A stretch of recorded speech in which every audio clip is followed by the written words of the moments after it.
Impact segment tonight. Last night I debated Dr. Austin Goolsbee, a Democrat. At issue was my contention that his party doesn't care a whit about criminal illegal aliens in this country. Dr. Goolsbee offered this dissent.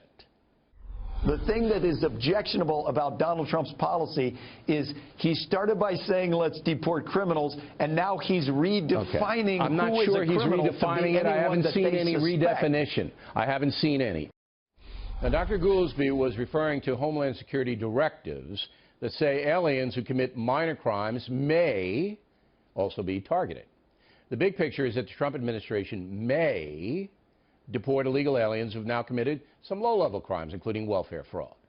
Also, Homeland Security also has the authority to deport anyone they see as, quote, a risk to public safety. Joining us from Austin, Texas, Karl Rove.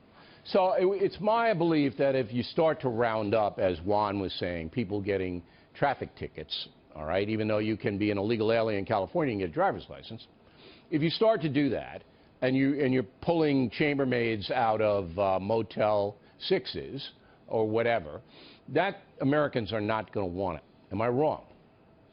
No, I agree with you. And look, that's not what Secretary Kelly apparently wants either. He recognizes in these two memoranda, which incidentally are available on the first page of the Department of Homeland Security, so any American can go and read them.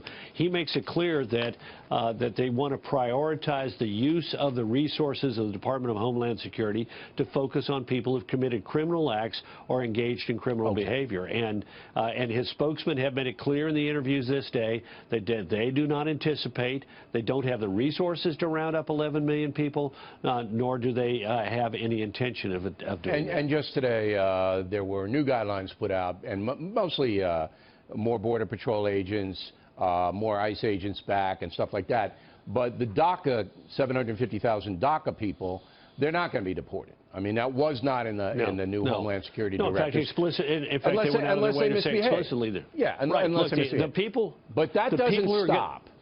That doesn't stop the Democratic Party, and I'm using that in a general sense, not all Democrats, but the hierarchy, is continuing to go out and say he wants to deport the gardeners. They can't get the farm workers. He's scaring everybody. The facts don't seem to matter. So therefore, my contention is that President Trump, if he wants to win hearts and minds, he's got to stick on the facts, as we do here on this program, and pick up, you know, the threads of the Seattle situation, the Steinle situation, because those are factual. Yeah.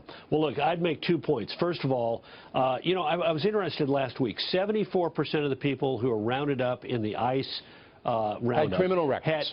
No. 74% of them had felony criminal records.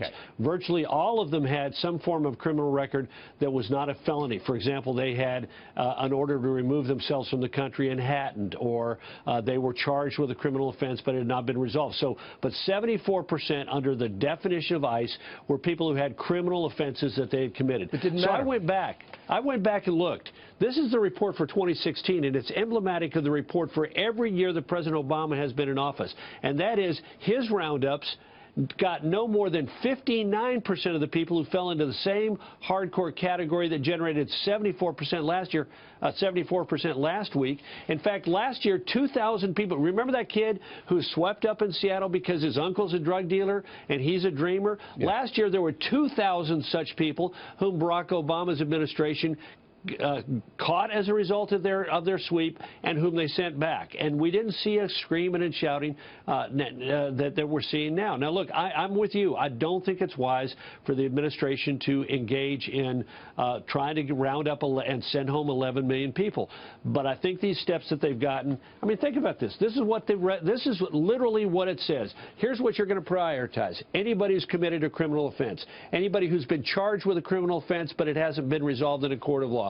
Anybody who's committed a chargeable offense, somebody who has engaged in fraud to achieve a government benefit, somebody who has abused a benefit program, somebody who is subject to a lawful removal order and has failed to comply with it, or somebody, as you said, who's a risk to public safety or national security. That's a pretty good standard that I think a lot of people would agree with. Well, so we have a new poll tomorrow, we're going to say, but there are 950,000 people with deportation orders right now that haven't been served. So you can expect in the next 6 months to a year that there's just going to be all hell breaking loose in this country, because Homeland Security is going to go after those 950,000. And you know, you saw what happened last week when 653 were rounded up. So this is going to be the story of the year, I believe. We do need to have an answer on how to resolve humanely the people who've been law-abiding and kept their nose clean and been a part of our society for some number of years. That debate in Congress should begin as soon as possible. Mr. Rove, thank you. Directly